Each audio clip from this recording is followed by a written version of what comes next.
Hola, buenas tardes. Bien,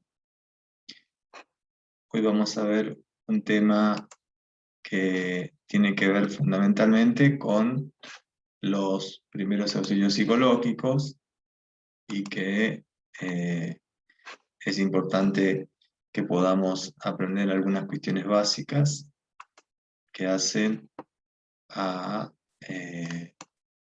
todo lo referido a qué hacer, cómo actuar y en qué circunstancias poder trabajar con estos aspectos tan importantes que pueden ayudar no solamente a los profesionales, sino a las personas formadas y que en definitiva tienen esta capacidad de intervenir en situaciones complejas, ¿sí?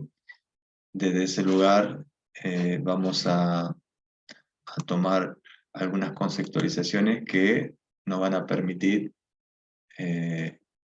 principalmente tener más recursos eh, para poder afrontar situaciones complejas, ¿sí? Eh, Vamos a ver también que hay que empezar a darnos cuentas, ¿sí? Cuáles son estos recursos que existen y que están ahí para ser utilizados y que van a brindarnos justamente todo lo necesario para conocer primero la situación y particularmente eh, poder tener en cuenta esta necesidad de intervenir. Si bien esta característica que vamos a ver eh, puede ser instrumentada por cualquier persona que tenga un trabajo comprometido con lo social, comprometido con el otro, y desde ese lugar empezar a cambiar un poco la realidad de esas personas que se encuentran particularmente en una situación de vulnerabilidad, digamos, ¿no? A partir de eso, vamos a ver qué podemos hacer y qué no podemos hacer, ¿sí? Para empezar a cambiar esta realidad. Ahora yo quiero compartirles con ustedes justamente un Power que es preparado y que en definitiva le va a ayudar a entender y sobre todo compartir este tipo de situaciones tan difíciles, ¿no? Vamos a darnos cuenta, vamos a preguntarnos qué son y qué es lo que no son los primeros auxilios psicológicos, ¿sí? Pero hay algunos conceptos claves que son importantes de entender, ¿no? Esa imagen ahí dice más de lo que uno por ahí se puede representar y tiene que ver con el sentimiento de una persona que está sufriendo y que amerita una intervención precoz, primaria, para que esa persona pueda sobrellevar eso que generalmente la angustia. Hay una serie de conceptualizaciones claves que son importantes, que empecemos a diferenciar a lo largo de este trayecto y que tiene que ver con esta idea de crisis, urgencia, emergencia, y catástrofe y desastre, ¿no? Para después, finalmente, en otra instancia, poder hablar de las crisis, ¿no? ¿Qué es la urgencia, no? En general, cuando hablamos de urgencia, nos estamos refiriendo específicamente a un suceso que afecta a una o algunas personas, ¿sí? Y que ese impacto de esa situación no afecta tanto a la comunidad, ¿sí? Y que a veces se puede sobrellevar con los distintos recursos existentes para dar una intervención adecuada, ¿no? Podemos pensar un accidente de tránsito en una situación de urgencia y de intervención, ¿sí? Vamos a ver que una crisis es un suceso inesperado, infrecuente, impactante, ¿sí? Y destructivo, que en algunos casos puede provocar la pérdida de la vida humana o de objetos materiales, ¿sí? O propiedades, ¿sí? Eh, que a veces puede generar algún tipo de daño en particular y pueden empeorar la calidad de vida de las personas que están afectadas, ¿no? Eh, Hay circunstancias en que las crisis provocan pérdidas, no solamente de pérdidas materiales, sino pérdidas humanas que afectan, puede ser individuales o colectivamente, ¿no? Es indudable que hay muchas situaciones de crisis que provocan mucho daño y sufrimiento, y ellas podemos enumerarlas en términos de pérdida de vida humana, de familiares, compañeros, pérdida de la salud, ¿no? El diagnóstico de una enfermedad, el diagnóstico de COVID a veces puede ser vivenciado con mucha angustia y desesperación, una incapacidad que puede ser permanente o pasajera, la pérdida de empleo, que también genera una sensación de incertidumbre y temor, la pérdida de la dignidad, ¿no? Pérdida en cuanto a las infraestructuras cuando puede haber una situación de terremoto, maremoto, digamos, ¿no? Pérdida de los servicios esenciales, tanto a nivel personal como institucionales, digamos. Ahora, en este proceso, ¿cuáles son las víctimas? ¿Sí? ¿Cómo denominamos? ¿Víctimas o afectados? ¿Sí? Eh, Generalmente se suelen utilizar como sinónimos, pero tienen una diferencia que es sutil pero interesante, ¿no? Eh, las víctimas son aquellas personas que pierden la vida en una crisis y las que resultan heridas graves o muy graves, ¿no? Generalmente las víctimas pueden haber afectados directos o indirectos, ¿no? Afectados directos son generalmente quienes perciben esta situación de daño, ¿sí? Eh, los familiares, la persona que lo padeció, los compañeros, ¿no? Los grupos de pares en una escuela, digamos, ¿no? Y los afectados indirectos son aquellos que, sin sufrir en primer grado la situación del impacto emocional por la crisis producida, quedan consternados, ¿sí? Y pueden llevar a situaciones de dolor y sufrimiento también, ¿sí? Aquí pueden ser familiares directos, ¿sí? A veces la misma comunidad, cuando se pierde por medio de una tragedia, lamentablemente en nuestras rutas provinciales también a veces ocurre este tipo de accidentes que uno termina conociéndose, o nos conocemos todos, o sabemos por medio de un conocido de esa persona que pudo tener un accidente, ¿no? A veces impacto puede generarnos daño y angustia, digamos, ¿no? Bien, entonces existen diferentes tipos de crisis, ¿sí?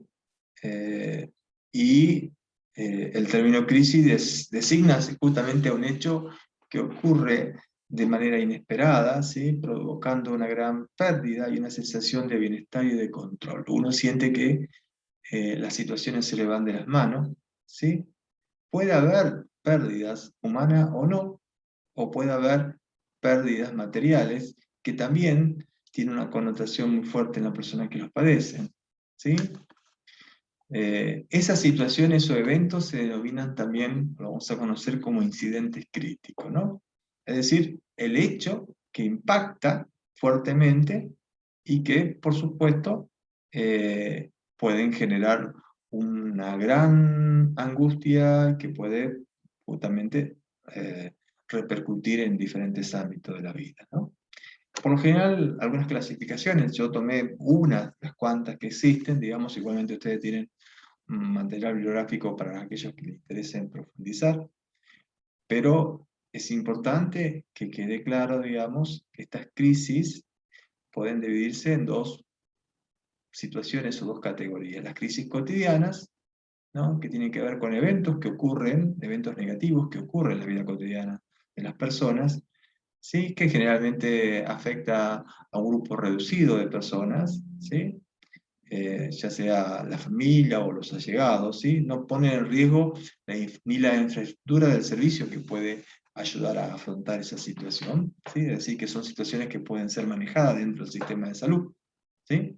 Y las crisis masivas, que son las menos infrecuentes, pero que generan gran pérdida no solamente de personas, de situaciones de infraestructura, y que significa una situación de mayor abordaje dentro de los sistemas tanto de salud como de asistencia.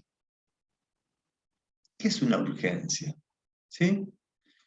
Una urgencia es cualquier situación que amerita una intervención inmediata, ¿sí?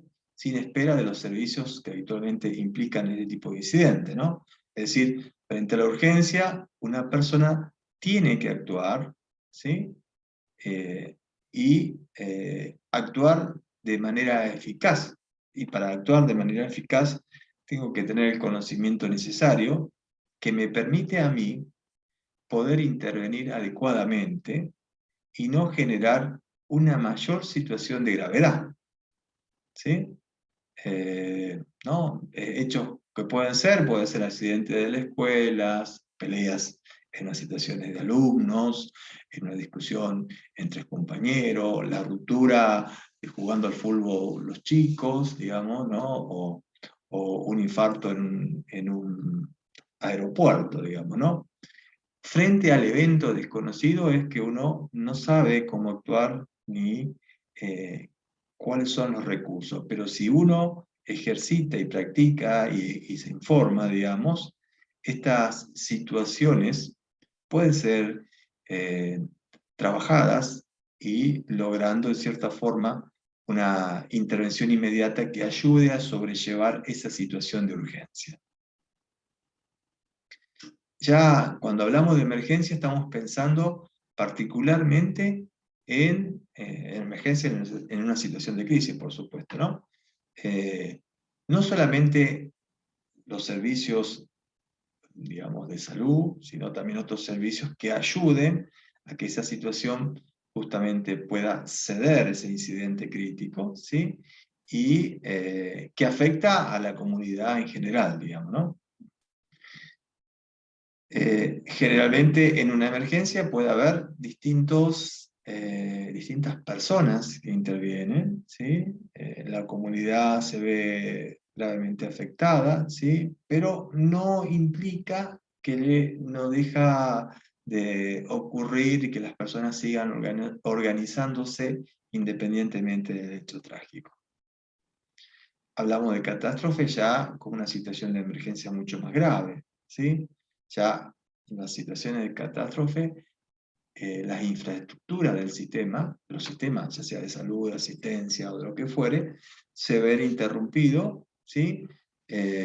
Y muchas veces estos hechos, digamos, que ocurren con fenómenos generalmente producto de la naturaleza o de la inoperancia de los seres humanos al no cuidado del medio ambiente, termina generando este tipo de situaciones, ¿no? Como puede ser incendio forestal, como puede ser un terremoto, ¿no? Que sobrepasa todos los mecanismos necesarios para poder manejar esa situación. Y el desastre fundamentalmente es cuando la emergencia de mayor intensidad, en la cual resulta en una primera instancia una situación de poco control, ¿sí? Y donde los servicios se ven agotados y necesitan en algunos casos de situaciones de externas de las comunidades internacionales para poder salir. En general, las situaciones que mayor impacto provocan tienen que ver con los desastres y las catástrofes, ¿no? A diferencia de las urgencias y la emergencia, que pueden ser, si bien son situaciones también complejas, pero no afectan a la comunidad en su colectivo, digamos, ¿no? Y que justamente el número de afectados va a ser mayor o menor, digamos. En las emergencias, ¿sí? Y en las urgencias, la cantidad de personas afectadas es de menor cantidad de personas, ¿no? Eh, bueno, En general, la disciplina que se ha organizado para tratar de dar cuenta de estos fenómenos de las primeras intervenciones tiene que ver con la psicología de la emergencia, ¿no? Una especialidad específica de la psicología que brinda y organiza algunos elementos claves para poder intervenir en situaciones de urgencia, digamos, ¿no? Nosotros vamos a ver, no voy a entrar en la historicidad de los fenómenos, pero sí me gustaría decir que a lo largo de la historia de la humanidad siempre han habido fenómenos y catástrofes a lo largo de la historia en diferentes lugares del mundo, digamos, ¿no? Y fundamentalmente con el abrimiento de la Cruz Roja en términos de brindar ciertos servicios, fundamentalmente después de reconocer el año 94 la Organización Mundial de la Salud como un elemento clave, los primeros auxilios psicológicos, es que se empezaron como a utilizar y fomentar. Y particularmente tuvo un protagonismo central a partir de la situación de las Torres Gemelas, en España cuando hubo ese acto de terrorismo en un subte, digamos, ¿no? En las situaciones también que hemos tenido lamentablemente en nuestro país, con la situación de la AMIA, digamos, ¿no? Y todos esos eventos trágicos, ¿no? La situación de ese boliche bailable de Cromalión, donde murieron tantas personas, ¿no? El evento tan trágico que ocurrió en Santa Fe, ¿no? Las inundaciones de Santa Fe, donde hubo muchas personas que perdieron no solamente situaciones materiales, sino que pérdida de vida humana, lamentablemente.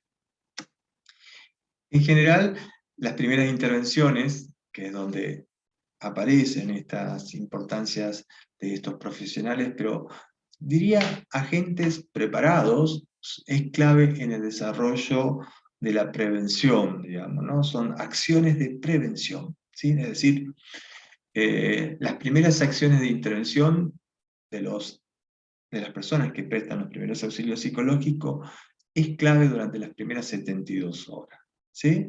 ¿Y por qué es clave? Porque con un verdadero acompañamiento, cuando me refiero profesional, no solamente me refiero a profesional universitario, sino profesional en términos de capacitación, de personas que han tenido una preparación y un entrenamiento para poder afrontar estas situaciones nuevas, digamos, ¿no? Eh, lo que se intenta hacer en esta instancia de estas primeras 72 horas es principalmente recuperar el funcionamiento de una persona que había entrado en crisis, ¿no? Tratando de restablecer ese equilibrio emocional y facilitando la activación de los recursos necesarios para poder afrontar. ¿Sí?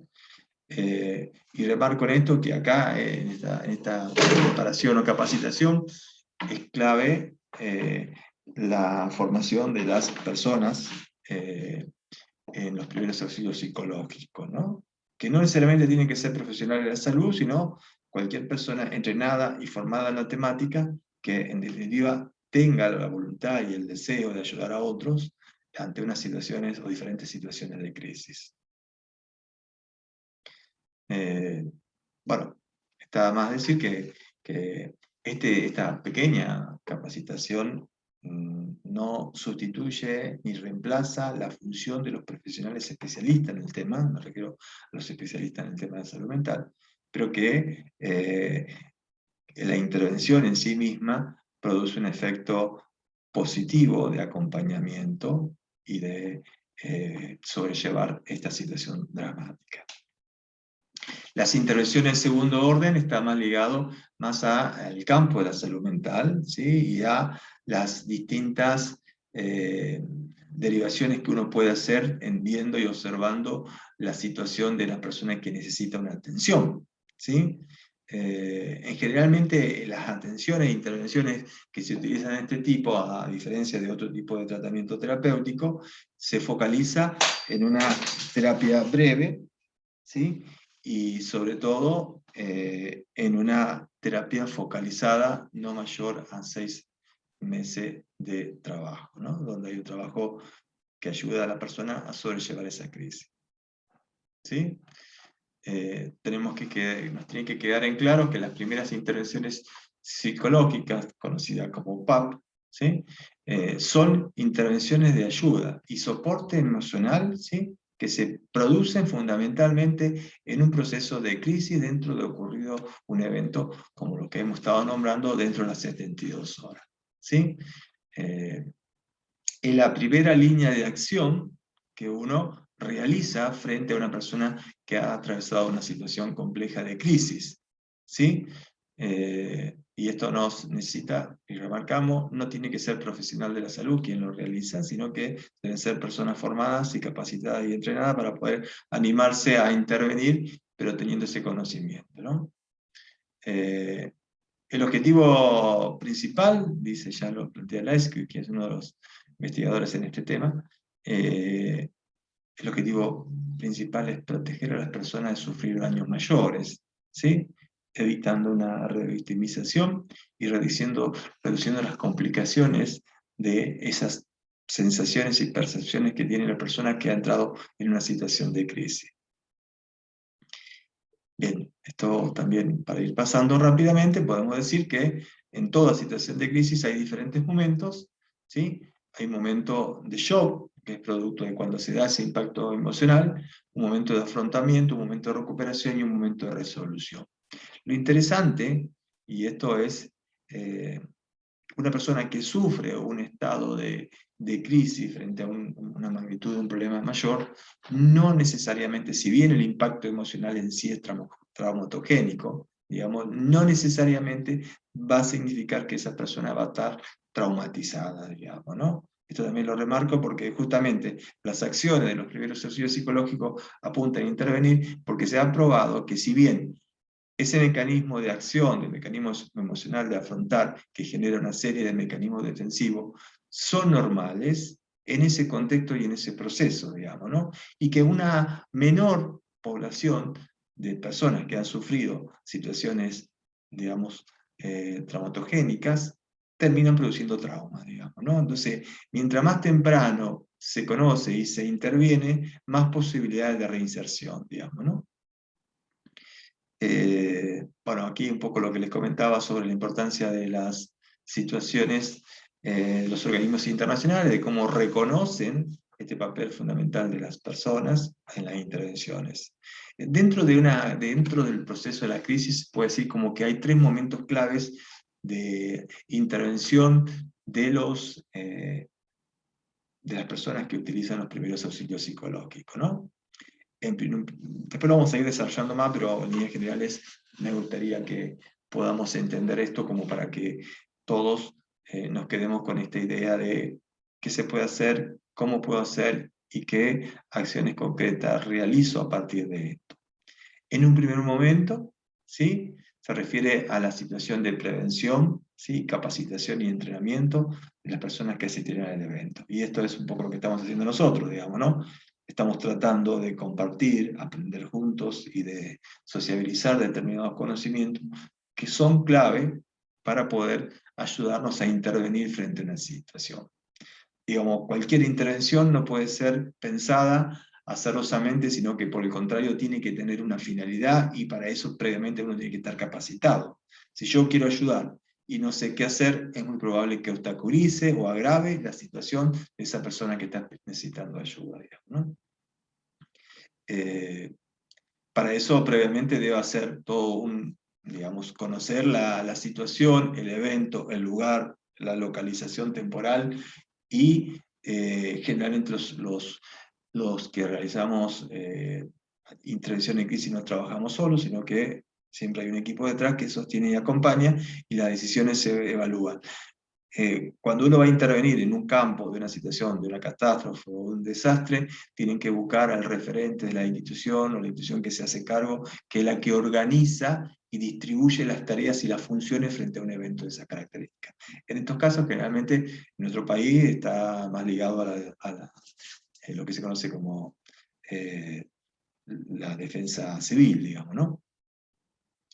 El segundo momento es justamente la intervención focalizada para paliar el impacto de la crisis que ha producido este evento. ¿Sí? Entonces, tiene como sentido informar, orientar, organizar, hacer un diagnóstico situacional y evaluación de riesgo. En estos casos, por ejemplo, es no solamente que acompaño, me ofrezco a ayudar me presento, me ofrezco, ayudo, y tengo un panorama general, digamos, vamos a ver algunas herramientas posibles que me permiten después aplicar lo que se llama el triage, digamos, ¿no? Que es un concepto más médico, pero que en definitiva también se usa en estos eventos para poder identificar esa persona que necesita.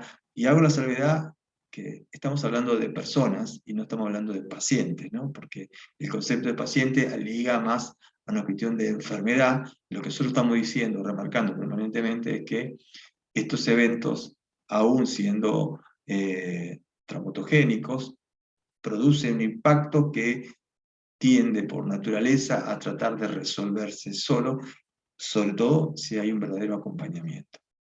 El tercer momento es cuando finaliza la intervención, ¿sí? Y que hay un cierto acompañamiento, ¿sí? Y se evalúa si es necesario la derivación a algún equipo de profesionales específicos, especialistas, para que hagan su propio seguimiento, pero también las intervenciones que se pueden hacer pueden ser hasta 2 o 3 intervenciones de acompañamiento y de derivaciones a los lugares para que esa persona pueda lograr un mayor acompañamiento, ¿no? Eh, en general, está establecido como ciertos protocolos de intervención, ¿sí? Que nos indican cómo se debe intervenir, en qué momento, cuál es el tipo de abordaje y cómo también se cuida a los que cuidan, digamos, ¿no? Porque también no es un tema menor, por eso lo dejamos en la última unidad para poder pensar cómo ayudamos a lo que ayudan, digamos, ¿no? Eh, Generalmente los protocolos están establecidos, ¿no? Son ciertas indicaciones o sugerencias recomendables para saber lo que uno tiene que hacer, digamos, ¿no? Y siempre también se remarca, no, el dato menor es la cuestión ética, digamos, ¿no? La importancia de reconocer, ¿sí? Que el ser humano por naturaleza tiende a ayudar a otros, ¿sí?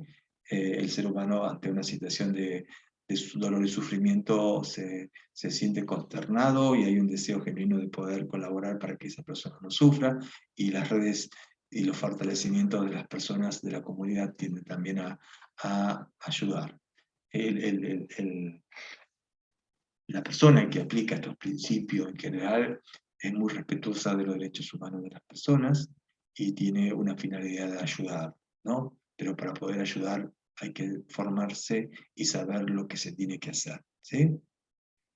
Eh, lo que también siempre se remarca que es importante no solamente cuidar al otro, sino cuidarse. Y uno de los principios de las intervenciones psicológicas es que evaluar la situación de riesgo, de si el lugar que yo voy a intervenir es seguro y es posible que yo intervenga, porque si yo, por más que tenga el deseo y tenga el conocimiento, no evalúo que esa situación en la que me expongo puede poner en peligro mi vida, más que facilitar el proceso, obstaculiza y genera posiblemente mayor daños y pérdidas, digamos, ¿no?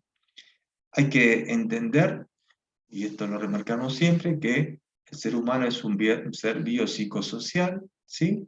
Que este es un modelo que ha planteado George Engels, ¿sí? Y él ha planteado para romper esta dicotomía enfermedad-cuerpo, digamos, el ser humano es un ser integral, digamos, ¿no? Entonces, una persona no solamente tenemos que ver sus componentes psicológicos, sino sociales y económicos, digamos, en ese contexto determinado que nos toca intervenir. Vamos a ver también más adelante, bueno, cómo interviene el impacto de esa información a nivel neurofisiológico, digamos, por supuesto muy general, pero que nos parece interesante entender, porque justamente en una situación de peligro, los procesos, y eso lo vamos a ver más adelante, los procesos del trauma no son psicológicos, sino son reacciones fisiológicas, ¿sí? Y vamos a ver que, según los estudios de las neurociencias han demostrado, vamos a ver quizás más adelante, que justamente uno de los sistemas de alerta que ponen situación de riesgo y peligro, alerta, y es el sistema límbico, ¿sí? Que son unidades complejas, ¿no? Alrededor del tálamo, la corteza cerebral, ¿sí? Que se encarga fundamentalmente de las emociones, las motivaciones y la conducta y la iniciativa por sobrevivir, ¿sí? Generalmente, cuando ocurre una situación de peligro, la amígdala ¿sí? Se encarga de procesar esas reacciones. Esas reacciones son de muy alta velocidad, alrededor de 500.000 milisegundos, la reacción de que percibo una situación de peligro y mi cerebro se prepara para poner todo el mecanismo físico de mi cuerpo en una situación de alerta, digamos, ¿no?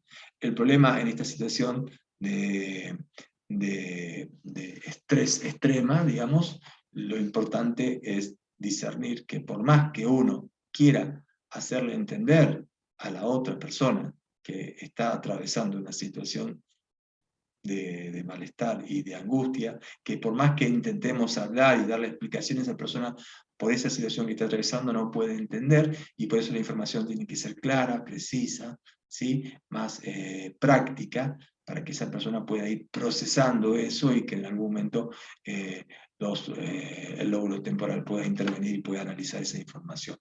Ahora vamos a ver un pequeño video de 20 minutos de duración para lograr entender este proceso de lógica y de fenómenos que se producen en este contexto.